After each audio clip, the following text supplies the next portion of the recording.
Hello everyone. जैसा आप सब लोग जानते हैं यूपीपीएससी एई के फॉर्म्स आ चुके हैं मेंस के। एंड आप सब बच्चे फॉर्म्स भर भी रहे होंगे।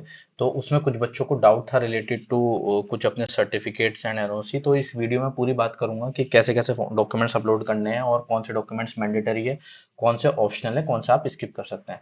तो आप लेटर देख सकते हैं, 12 जून का लेटर है। तो फॉर्म्स भरे जा रहे हैं। तो बेसिकली जो इसकी लास्ट डेट है वो है 27 जून 2025। तो मैं आपको रिकमेंड करूंगा, अगर अभी तक आपने फॉर्म भरा नहीं है तो प्लीज फॉर्म भर दें, बिकॉज इसकी हार्ड कॉपी भी जानी है आयोग में, तो उसमें भी टाइम लगता है। तो इसमें 27 जून तक आप फॉर्म भर सकते हैं। तो मैं रिकमेंड करूंगा आप अभी फॉर्म भरना स्टार्ट करें। देन इसमें जो दूसरी बात ये है, जो जो भी डॉक्यूमेंट्स आप अपने फॉर्म में अपलोड करेंगे, पीडीएफ फॉर्मेट में होने चाहिए, जिनका मैक्सिमम साइज 2 MB हो सकता है। ठीक है। अगर आपका डॉक्यूमेंट्स का साइज बड़ा है तो आप बेसिकली बहुत सारे ऐप्स हैं गूगल पे, पीडीएफ कंप्रेसर करके वहां जाके डॉक्यूमेंट्स को अपने मिनिमाइज कर सकते हैं, कंप्रेस कर सकते हैं। तीसरी बात, इसमें जो भी आप डॉक्यूमेंट्स जब आप फाइनल एक बार सबमिट कर देंगे तो आप इसमें एक बार संशोधन कर सकते हैं, उसे एक बार एडिटिंग कर सकते हैं 27 जून तक, राइट। तो बहुत ही केयरफुली फॉर्म भरना है आपको। अब जब आप डॉक्यूमेंट्स अपने फॉर्म फिलअप कर दें, उसके बाद आपको इसकी हार्ड कॉपी भी बेसिकली कहाँ भेजनी है, आयोग में भेजनी है, जिसका एड्रेस उन्होंने मेंशन किया हुआ है इस लेटर में। तो इस एड्रेस पे आप अपने डॉक्यूमेंट्स भेजेंगे। 4 जुलाई 2025 उसकी लास्ट डेट है। तो मैं रिकमेंड करूंगा आप जल्दी से जल्दी अपने फॉर्म भरें और अपने बेसिकली डॉक्यूमेंट्स को यहाँ पे आप पोस्ट करें, राइट।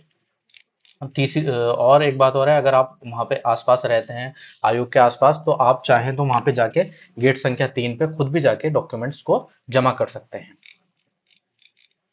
अच्छा, एक बात और, ये पॉइंट नंबर 6 में जो भी आपकी प्रारंभिक परीक्षा थी, प्री जो आपने एग्जाम दिया था, उसमें आपका जो भी आपने अपने आपको डिफाइन किया था पहले, आप ओबीसी एससी एसटी जो भी आपने अपने आप को मेंशन किया था उसमें फॉर्म में बताया था, तो आपको बेसिकली मुख्य परीक्षा में उनका फॉर्मेट सेट पूरा उसे देना पड़ेगा, उसे आपको प्रूफ करना पड़ेगा। अगर आप ऐसा नहीं करते तो आपका जो कैंडिडेचर है वो निरस्त कर दिया जाएगा। ठीक है, आपकी एप्लीकेशन फॉर्म रिजेक्ट हो जाएगी, राइट। इसमें मैं बात करूंगा। तो कौन कौन से डॉक्यूमेंट्स हमारे रिक्वायरमेंट है, उसमें मैं बात करूंगा। तो बेसिकली ये हमारे, आप स्क्रीन पे देख सकते हैं, ये हमारे डॉक्यूमेंट्स हैं जो मैंडेटरी डॉक्यूमेंट्स हैं। आप बेसिकली 20 डॉक्यूमेंट है, इसमें मैं बात करूंगा। आप अपनी स्क्रीन पे देख पा रहे होंगे, ये 20 डॉक्यूमेंट्स आपके हैं जो इसमें अपलोड है। मैं एक एक करके बात करूंगा सब पे। सबसे पहले तो जो 1 to 6 हैं जितने भी डॉक्यूमेंट्स, ठीक है, आई होप ये आपके पास होंगे। हाई स्कूल की मार्कशीट आपके पास होगी, which is mandatory. Obviously high school के बगैर आप इसमें कैसे कर पाएंगे। देन सर्टिफिकेट भी आपके पास होना चाहिए हाई स्कूल का। ट्वेल्थ भी बेसिकली आपके पास मार्कशीट प्लस सर्टिफिकेट होगा, दोनों। हाई स्कूल के भी होंगे, 10th के भी होंगे, right. Then graduation marksheet, graduation marksheet basically mandatory है, ये आपको अटैच करनी है, ठीक है, फॉर्म में, फॉर्म के साथ। ये मैंडेटरी है, बिकॉज इसी के बेसिस पे आपका बेसिकली ये आपका चयन कर रहे हैं, राइट। देन ग्रेजुएशन डिग्री इन्होंने लिख रखा है ऑप्शनल, तो ऑप्शनल है, बट मैं रिकमेंड करूंगा आप इसे जरूर अटैच करें, ठीक है। अब कुछ बच्चे ऐसे होंगे जो जिनका मार्कशीट होगी, बस अभी तक डिग्री नहीं आई होंगी, हो सकता है फाइनल ईयर में स्टूडेंट है। तो मैं रिकमेंड करूंगा कि अगर आप किसी प्राइवेट यूनिवर्सिटी या यूनिवर्सिटी से है तो कोई इशू नहीं है, आप आराम से वहां से प्रोविजनल डिग्री जरूर बनवा लें, ठीक है, आराम से बन जाती है। ठीक है, प्रोविजनल डिग्री मिल जाती है 1-2 दिन में। आप अपने रजिस्ट्रार वगैरह से बात करेंगे तो प्लीज उन्हें अपनी सिचुएशन बताएं, प्री वगैरह का रिजल्ट दिखा के आप उनसे ये काम करा लें, ठीक है। कैसे भी करके जुगाड़ लगा के आप ये काम करा लें। अगर आप एकेटीयू में है तब भी एकेटीयू की तो डायरेक्ट ही डाउनलोड हो जाती है। मैं आपको अपनी डिग्री दिखा देता हूँ जो मेरी प्रोविजनल थी।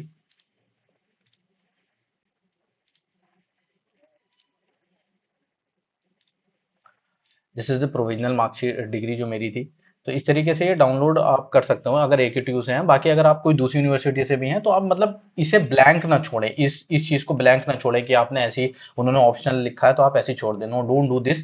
प्लीज आप ये अटैच जरूर करें, ठीक है। प्रोविजनल डिग्री सर्टिफिकेट, इसमें आपकी डिटेल होंगी और आप अपने जो भी कॉलेज का डायरेक्टर वगैरह है वहां से आप साइन करा लें तो हो जाएगा आपका काम। इसे ब्लैंक ना छोड़ें, इसे जरूर अप्लाई करें, राइट। चलिए, तो अब मैं तो अब आपके पोस्ट ग्रेजुएशन मार्कशीट ऑप्शनल है, डिग्री ऑप्शनल है, लेकिन अगर आपने किया हुआ है पोस्ट ग्रेजुएशन एमटेक वगैरह तो आप इसकी मार्कशीट अटैच कर सकते हैं, डिग्री भी अटैच, इसकी भी पोस्ट ग्रेजुएशन डिग्री अगर आप को लगता, अगर आपके पास नहीं भी है ये चीज तो चल जाएगी, बिकॉज ये इसके बेसिस पे ये आपकी मैंडेटरी क्वालिफिकेशन नहीं है। आप देखो point number 9 and 10, essential qualification marksheet mandatory, essential qualification degree या सर्टिफिकेट ऑप्शनल। तो एसेंशियल क्वालिफिकेशन जो है आपकी 10th 12th एंड आपकी जो भी डिग्री है बीटेक की, राइट, वो आपकी कंपलसरी है, वो आपको चाहिए ही चाहिए, है ना, उसके बगैर आपका सिलेक्शन नहीं होगा, ये रोक भी देंगे, राइट। नेक्स्ट मैं पॉइंट की बात करूँ, point number 11, NOC from employer, ये बेसिकली ऑप्शनल है, इसे आप स्किप कर सकते हैं। इस पे मैं बात करूंगा, इसमें क्या कर सकते हैं, क्या चेंजेस है, इस पे पूरी डिटेल बात करूंगा। देन ये सारे 11 से 20 तक जितने भी डॉक्यूमेंट है ये सारे ऑप्शनल है, जिसमें ओबीसी हो गया, एससी एसटी, ईडब्ल्यूएस सर्टिफिकेट हो गया, फ्रीडम फाइटर हो गया, फिजिकली हैंडीकैप्ड हो गया, ये सारे डॉक्यूमेंट्स पे मैं एक एक करके बात करूंगा।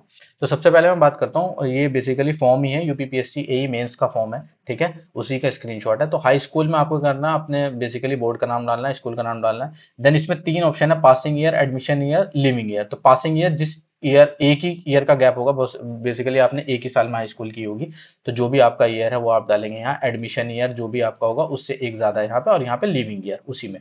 फिर आपके मार्क्स किस फॉर्म में थे, अगर आपने मतलब सीजीए पे आई है तो सीजीए पे डालेंगे यहाँ पे आप, अगर परसेंटेज के फॉर्म में तो परसेंटेज डालेंगे, मेरी परसेंटेज। देन डिवीजन, आप जो भी आपके डिवीजन है वो यहाँ पे आएगा, आपका सर्टिफिकेट नंबर। तो सर्टिफिकेट नंबर बेसिकली क्या है, सर्टिफिकेट नंबर आपका आपके जो मार्कशीट पे दो, आपके पास दो सर्टिफिकेट नंबर होंगे, एक तो होगा मार्कशीट पे होगा एक नंबर, सीरियल नंबर एक मार्कशीट पे होगा, और एक आपके बेसिकली सर्टिफिकेट पे होगा जो आपका 10th या 12th का होगा। तो आपका जो सर्टिफिकेट नंबर है वही डालना है, मार्कशीट वाला आपको नहीं डालना है, ठीक है। जो एक्चुअल सर्टिफिकेट है 10th का या 12th के दो, जैसे एक मार्कशीट मिलती है एक सर्टिफिकेट, तो आपको सर्टिफिकेट वाले का जो सीरियल नंबर है या एप्लीकेशन नंबर है वो आपको इनपुट करना है यहाँ पे, राइट। फिर आपको सब्जेक्ट नाम डालने हैं अपने, जो भी आपके सब्जेक्ट हैं, obtain marks and maximum marks. I hope ये इजी चीज है, ये आप लोग कर लोगे। Then we have the intermediate. Intermediate में भी सेम चीज है, आपको पासिंग ईयर, लिविंग ईयर, ये सारी चीजें डालनी है। यहाँ पे आप वही नंबर डालोगे, सर्टिफिकेट नंबर जो आपके सर्टिफिकेट पे है, ना कि मार्कशीट पे, राइट। इसमें आप सब्जेक्ट्स डाल देंगे अपने, right. Then we have the स्नातक, यानी आपको डिग्री, डिग्री की बात कर रहे हैं, जो भी आपकी ग्रेजुएशन डिग्री है उसके बारे में है ये, दिस इज ऑल्सो कंपलसरी। इसमें आपका जैसे पासिंग ईयर, लिविंग ईयर, वो सारी परसेंटेज डालेंगे। देन आपका सर्टिफिकेट नंबर, सर्टिफिकेट नंबर आपके डिग्री पे होगा। अगर सर्टिफिकेट नंबर डिग्री पे नहीं है तो, अगर जैसे आपकी डिग्री इशू नहीं हुई है तो आप प्रोविजनल इशू करा दें, प्रोविजनल पे जो भी नंबर होगा आपका, जैसे आपने मेरा देखा था उस तरीके से आप नंबर डाल देंगे। यहाँ पे टोटल सब्जेक्ट जो भी आपके कोर सब्जेक्ट्स हैं वो आप डाल देना, डिपेंडिंग ऑन सिचुएशन, ये कोई जरूरी नहीं है इतना, मतलब सारे डाल देना, मतलब 10-12 सब्जेक्ट जो भी आपके बीटेक वगैरह के हैं। Then this is the post graduate, post graduate भी आप भर दो अगर आपने कर रखा है, नो इशू, ठीक है। अन्य यदि कोई और कोई सर्टिफिकेट कोर्स वगैरह कर रहा है तो ये आप भर सकते हो, ठीक है। ये सबसे बड़ी इशू यहाँ पे बच्चों को आ रहा है एक्सपीरियंस डिटेल में, बेसिकली उनका ये है कि सर अगर हम एनओसी ले या ना ले, तो इसमें बेसिकली आप देख सकते हैं डेजिग्नेशन, पे स्केल, ग्रेड पे, ये सारी चीजें उसमें गिवन है फॉर्म में। तो इसमें अगर आप प्राइवेट जॉब कर रहे हैं, राइट, ध्यान से सुनना ये पॉइंट, प्राइवेट जॉब कर रहे हैं तो there is no need of NOC, NOC की कोई रिक्वायरमेंट नहीं है, आप इसे स्किप कर सकते हैं, ठीक है। आपको बिकॉज उसका बहुत सारे रीजंस हैं, प्राइवेट वालों को समझ में आता नहीं है सरकारी मतलब एग्जाम क्या है, क्या उसका प्रोसीजर है, तो वो एनओसी एक तो देंगे नहीं। अगर आपने भर दिया एनओसी नहीं दी तो आपको आगे जाके इशू आएगा। दूसरी चीज ये है, अगर आपने प्राइवेट में बता भी दिया कि भाई आपको एनओसी चाहिए और आपने एग्जाम ऐसे क्रैक किया है, तो डिपेंडिंग ऑन योर बॉस हो सकता है वो आपको काम ज्यादा दे दें, बिकॉज दे डोंट वांट कि एम्प्लॉय छोड़ के जाए, या हो सकता है आपको कम काम कम दे दे आपको, मतलब इशू रहेगा इसमें। तो मैं तो रिकमेंड करूंगा आप एनओसी के चक्कर में ना पड़े, प्राइवेट का आप डिटेल इसमें भरे ही ना, कोई जरूरत नहीं है, यू कैन स्किप इट, ठीक है। अब अच्छा, कुछ बच्चों का इशू होगा, सर हमारा पीएफ आता है ना, हम मतलब किसी अच्छी कंपनी में काम करते हैं, पीएफ वगैरह डिटेल्स आती है, कोई दिक्कत नहीं है, गवर्नमेंट में बेसिकली एनपीएस चल रहा है, तो एनपीएस और पीएफ में देयर इज नो कनेक्शन। तो आप आराम से जब आप जॉब छोड़ेंगे इस पीएफ का पैसा निकाल के आप घूम सकते हैं, कोई इशू नहीं है, ठीक है। तो इसका भी कोई इशू नहीं है, तो प्राइवेट में है तो please skip this part, there is no issue. अच्छा, अगर आप गवर्नमेंट में हैं, if you are government employ, please don't skip this part, ये आपको बहुत इशू कर देगा, हो सकता है आपका कैंडिडेचर कैंसिल हो जाए आगे जाके, ठीक है। तो गवर्नमेंट अगर आप हैं, यू कांट स्किप दिस, आप ये स्किप कर ही नहीं सकते। अब बहुत से बच्चों का इशू है, सर हमें एनओसी नहीं मिली अभी तक, तो एनओसी नहीं मिली तो कोई इशू नहीं है भाई, आप उसकी डेट डाल दे, मतलब आप रीजन में ये लिख देना I have applied for the NOC, बस इतना लिख देना। जब आपका फाइनल सिलेक्शन हो जाएगा, सब मिल जाती है एनओसी, सब काम हो जाते हैं, ठीक है। तो अभी आप सोचो कि मतलब मुझे पीएसयू में है या कहीं से एनओसी नहीं मिलेगी, इशू आएगा, कोई दिक्कत नहीं है, बाद में जब आपका फाइनल सिलेक्शन होगा, मतलब मेंस के बाद इंटरव्यू में जाओगे, सब हो जाएगा, सारे काम हो जाते हैं जब आप आगे सेटिंग लगाएंगे तो, ठीक है। तो if you are government employ, please don't skip this part. आप भरें, डेजिग्नेशन भरें, अपना पे स्केल भरें, ग्रेड पे भरें, जो भी आपका है, अपनी ऑर्गेनाइजेशन की फुल डिटेल, डेट, मंथ, कब आपने डाल रखी है, अगर अभी तक है तो टिल डेट इसे कर दें। प्लेस ऑफ अपॉइंटमेंट डालें, रीजन फॉर लीविंग, पद छोड़ने का कारण, इसमें जनरल लिख दे, मतलब इसमें कोई ऐसा कोई पढ़ने वाला नहीं है ये सब चीजें, ठीक है, ये सब मैटर नहीं करती। आप कुछ भी इसमें डाल देना कि मतलब लोकेशन से रिलेटेड या कुछ भी जनरल डाल सकते हो, ठीक है, इसमें कोई इशू नहीं है। देन वी हैव दी, ये एक पार्ट और था इसमें बच्चे पूछ रहे थे सर रेफरेंस में क्या डालें, तो रेफरेंस में किसी का भी नाम डाल सकते हो, ठीक है, ठीक ठाक इंसान का नाम डालना, ठीक है, जो थोड़ा पढ़ा लिखा हो, चीजों को समझता हो, उसके पास वैसे they are not going to contact, ये किसी से, इन दोनों में से किसी से भी कॉन्टैक्ट नहीं करेंगे, ठीक है। मैंने जिनका नाम डाला था आज तक तो उनके पास कोई कॉन्टैक्ट हुआ नहीं, तो कोई जरूरत नहीं है, but you have to input name ठीक ठाक लोगों का, कोई जान पहचान है, कोई दोस्त है, सरकारी नौकरी में है, तो किसी का भी नाम डाल देना, कोई इशू नहीं है, ठीक ठाक लोगों का जो बेसिकली हो, ठीक है, उनका एड्रेस डाल देना, उनका मोबाइल नंबर डाल देना, ठीक है, इससे कोई इशू नहीं है, किसी का भी आप इनपुट कर सकते हैं। देन ये पॉइंट बहुत इंपॉर्टेंट है, यदि आवेदक भारत सरकार या राज्य सरकार या अन्य किसी शासकीय या अर्ध शासकीय संस्था में कार्यरत है तो सक्षम पदाधिकारी प्राप्त अनापत्ति, या एनओसी की बात कर रहा है ये, है ना, साथ संलग्न किया जाए, तो इसमें क्या है, बेसिकली आप यस लिखेंगे if you are doing a government job, state government हो या सेंट्रल गवर्नमेंट हो। फिर यहाँ पे लिखा है एनओसी से सर्टिफिकेट नंबर एंड डिटेल, अगर आपके पास अभी तो आपको ऑब्वियसली एनओसी मिला नहीं होगा, आपने नहीं लिया होगा, और लेने की जरूरत भी नहीं है एज ऑफ नाउ, मेन से एक बार क्लियर हो जाए, उसके बाद आप इंटरव्यू में जब जाएंगे यू कैन टेक एनओसी, तो आप यहाँ लिख देना अप्लाइड फॉर एनओसी, है ना, अप्लाइड फॉर एनओसी, इस तरीके से आप लिख देना, या इसमें लिख देना ऑलरेडी इंटीमेटेड द डिपार्टमेंट, यानी आपने बेसिकली ऑलरेडी जो है डिपार्टमेंट में क्या कर दिया, इसे बता दिया इस चीज को, इस तरीके से आप लिख देना, कोई इशू नहीं है, लेकिन इसे नो नहीं करना, if you are doing a government job please don't do this, इससे आपको आगे प्रॉब्लम आ सकती है, ठीक है। ये तो कुछ नहीं है, न्यायालय, नो नो नो, ठीक है। देन वी हैव नेक्स्ट, जांच प्रारंभ है, नो। अच्छा, विगत 5 वर्षों में आवेदक जिन जिन स्थानों पर 1 वर्ष से अधिक तक, तो ठीक है, जहां पे भी आपने डिग्री की है, जहां पे भी आप रहे हैं, ये लिख देना, और विवरण दे देना कि फॉर एग्जांपल आपने बीटेक किया है दिल्ली से और आप रहने वाले राजस्थान के हो, तो बता देना बीटेक के लिए रुका था and I was preparing from this, तो बेसिकली ये सब यूजलेस है, कोई नहीं पढ़ने वाला, ठीक है, बट आप डिटेल डाल देना, राइट।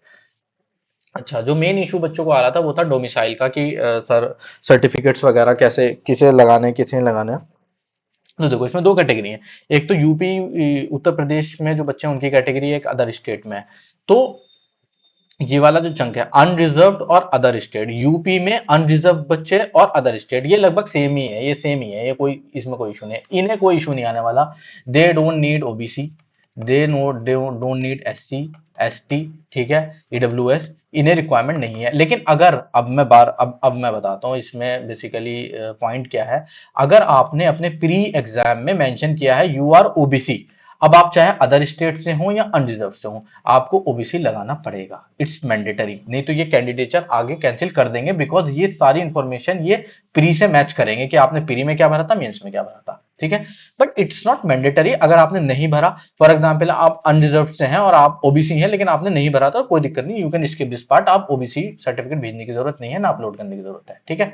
कर दोगे तो अच्छी बात है, नहीं करोगे तो कोई मैंडेटरी नहीं है, ये वर्ड है मैंडेटरी, कर दोगे, अगर आपके पास ईडब्ल्यूएस सर्टिफिकेट पड़ा है तो कर दो अपलोड, क्या इशू है, कोई दिक्कत नहीं है ना। अच्छा, मेन इशू जो यहाँ पे आएगा वो आएगा हमारे रिजर्व कैंडिडेट्स को, रिजर्व कैंडिडेट्स के लिए सारे नियम लागू हैं, ठीक है। उनके लिए ये है, अगर आप रिजर्व कैंडिडेट हैं तो उसमें अगर आप फॉर एग्जांपल आप ओबीसी से हैं तो ओबीसी के साथ unit domicile, this is compulsory, domicile आपको चाहिए चाहिए, बिकॉज ओबीसी अगर सर्टिफिकेट है तो आपको डोमिसाइल कंपलसरी। अच्छा, डोमिसाइल इन दोनों के लिए भी चाहिए, domicile is compulsory, domicile is important but not mandatory as of now, आप उसे स्किप कर सकते हैं अभी के लिए, लेकिन जब आप इंटरव्यू में जाएंगे you can take this domicile, बनवा लेना, कोई दिक्कत नहीं अगर नहीं है तो। लेकिन रिजर्व वालों के लिए स्पेशल केसेस हैं, ओबीसी प्लस डोमिसाइल दोनों चाहिए, प्लीज सेंड दिस, नहीं है तो बनवा लो ओबीसी। अच्छा, दूसरी चीज ये है, अगर आपका आपका ओबीसी जैसे 3 साल से 3 ईयर्स से ज्यादा का है, 3 साल से ज्यादा पुराना है, कोई दिक्कत नहीं है, अभी टाइम कम है, आप इसे 3 साल से ज्यादा वाला भी भेज सकते हो। पर डोंट स्किप, ऐसा मत करना कि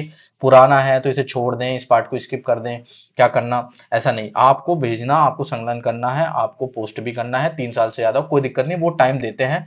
इवन जब फाइनल लिस्ट आती है बच्चों की, उसके आगे प्रोविजनल लिखा हुआ आता है। प्रोविजनल मीन्स इनका कैंडिडेचर कैंसिल हो सकता है अगर इन्होंने डॉक्यूमेंट 3 महीने या 4 महीने कुछ टाइम फ्रेम में नहीं दिखाए। तो प्लीज डोंट डू दिस, वरना अभी कैंसिल हो जाएगा। रिजर्व कैसे कैटेगरी में हो तो ओबीसी हो तो please domicile, S C S T हो तो प्लीज डोमिसाइल, ये कंपलसरी है, ठीक है। Income certificate is not mandatory, ना तो अदर स्टेट के लिए, ना अनरिजर्व के लिए, ना रिजर्व के लिए इनकम सर्टिफिकेट जरूरी नहीं है। OBC certificate is enough. OBC certificate अगर आप देखेंगे तो उसमें नीचे लिखा रहता है creamy layer and non creamy layer के बारे में, है ना, कि आपकी इनकम 8 लाख से कम है या 8 लाख से ज्यादा है, 8 लाख से बेसिकली कमी दिखानी पड़ती है क्रीमी लेयर के लिए, तभी आप ओबीसी के रिजर्वेशन का फायदा ले सकते हो। तो बेसिकली जो जितने भी रूल्स हैं डिफाइन, वो उत्तर प्रदेश के जो रिजर्व कैटेगरी है, जो आरक्षण का फायदा ले रही है, ओबीसी हो, एससी एसटी हो, उसके लिए सारे नियम है कि आपको डोमिसाइल भी चाहिए, ओबीसी भी चाहिए, या जो भी आपने कैटेगरी अप्लाई कर रखी है उसका सर्टिफिकेट चाहिए प्लस डोमिसाइल। पुराना हो कोई दिक्कत नहीं है, अभी टाइम कम है, आज 18 तारीख हो गई, 27 4 जुलाई तक डॉक्यूमेंट जाने हैं। अगर आपके पास नहीं है आप पुराना भेज सकते हैं, लेकिन बाद में जब आप इंटरव्यू देने जाएंगे वो देखेंगे। और इनफैक्ट इंटरव्यू के टाइम पे भी अगर आपके पास डॉक्यूमेंट पुराना है तब भी वो प्रोविजनल आपके रिजल्ट के आगे लिख देंगे, बाद में आप जमा कर सकते हो। बट मैं क्यों आप इतना रिस्क लेंगे, आप जैसे ही आपका मेंस आपको लगे अच्छा हुआ, क्लियर होने वाला है, तो आप बेसिकली बनवा लीजिए ओबीसी डोमिसाइल जो भी आपका है, ठीक है। तो ये कुछ डाउट्स थे। तो समरी में मैं बात करूं तो समरी में बेसिकली आपको क्या क्या रिक्वायरमेंट है मैंडेटरी। 10th का आपको मार्कशीट सर्टिफिकेट मैंडेटरी, ठीक है, दोनों चीजें। 12th का बेसिकली मार्कशीट सर्टिफिकेट, दोनों मैंडेटरी, ठीक है। ग्रेजुएशन का जो भी आपने किया है बीटेक वगैरह, ठीक है, बीटेक किया है या डिप्लोमा प्लस बी किया है, जो भी, I don't know the condition क्या है, इन्होंने एसेंशियल डाली थी। ग्रेजुएशन में आपको मार्कशीट प्लस डिग्री, अच्छा डिग्री का आगे इन्होंने ऑप्शनल जैसे लिख रखा है मैंने जैसे बताया, but please don't do this, आप कुछ नहीं पता कैंसिल भी कर सकते हैं, आप इसे प्रोविजनल बनवा लो, अपने कॉलेज में जाके अप्रोच करो, अगर आप बेसिकली इस साल ही पास आउट हुए हो तो प्रोविजनल बनवा लो। प्रोविजनल का जो भी सर्टिफिकेट, चाहे कॉलेज का ही नंबर डलवा दो, कॉलेज का ही जो रजिस्टर बेसिकली जो नंबर रहता है ना, जो लेटर नंबर रहता है, आप कॉलेज का ही उसमें इनपुट करके आप ये अपलोड कर दो, ठीक है। कल के इनको आपके पास रहेगी कि आपने अप्लाई कर रखा है प्रोविजनल, प्रोविजनल आपको मिल जाएगा आसानी से, कोई इशू नहीं होता, आप ये करवा लो, ठीक है। तो आपकी जो एसेंशियल जो है 3 चीजें हैं। नंबर वन इज जो मैंने बताया आपको, नंबर वन इज 10th के बारे में मार्कशीट एंड सर्टिफिकेट, 12th का मार्कशीट सर्टिफिकेट, ग्रेजुएशन की marksheet and certificate degree basically, right. ये तीनों अच्छा सारी मार्कशीट चाहिए इसमें, first second third fourth year की, ठीक है, एक साथ पीडीएफ बना लेना, जैसा भी अपलोड करने का सिस्टम है, ठीक है। नेक्स्ट वी हैव जी, ये आपके सर्टिफिकेट। तो ओबीसी जो कैंडिडेट है प्लीज अटैच डोमिसाइल, मैंडेटरी है, डोमिसाइल अटैच करके भेजें, भले से डोमिसाइल पुराना हो, ओबीसी पुराना हो, कोई दिक्कत नहीं, चलेगा एज ऑफ नाउ, स्किप मत करना, ठीक है। एस सी एस टी है, दोनों चीजें attach, S C S T plus domicile अपना अटैच करें, ठीक है। ईडब्ल्यूएस वाले के लिए भी सेम केस है, ठीक है, अटैच जरूर करें।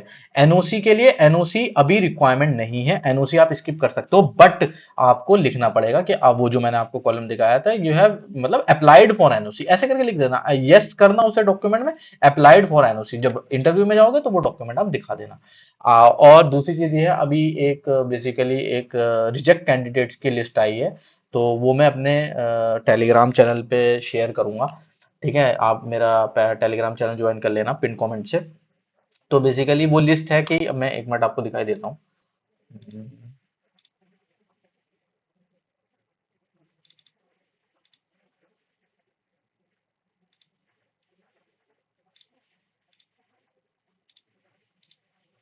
Yes, this is the list, वो आप देख सकते हैं अपनी स्क्रीन पे, ठीक है। तो ये लिस्ट है, आप देखें कि विज्ञप्ति बेसिकली इसमें क्या है, जो भी आपके अभ्यर्थी जिनका निरस्त किया गया, एप्लीकेशन फॉर्म रिजेक्ट किया गया, उनका बेसिकली डिटेल है, ठीक है।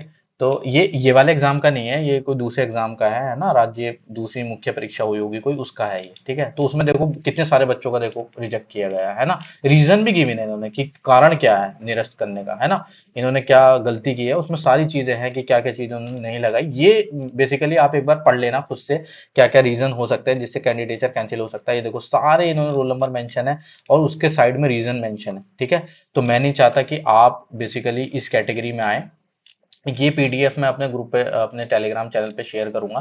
Please go through this PDF and आपको बेसिकली बहुत ही केयरफुली अपने फॉर्म को फिल करना है, ठीक है। जो भी मैंने चीजें बताई उन सबका ध्यान रखते हुए करना है। किसी का और डाउट हो तो कमेंट में डाल सकता है। वैसे मैंने काफी डाउट्स जो भी थे, जो बच्चों के आ रहे थे, वो मैंने बेसिकली एड्रेस किए हैं। Thank you so much for watching the video. Thank you so much.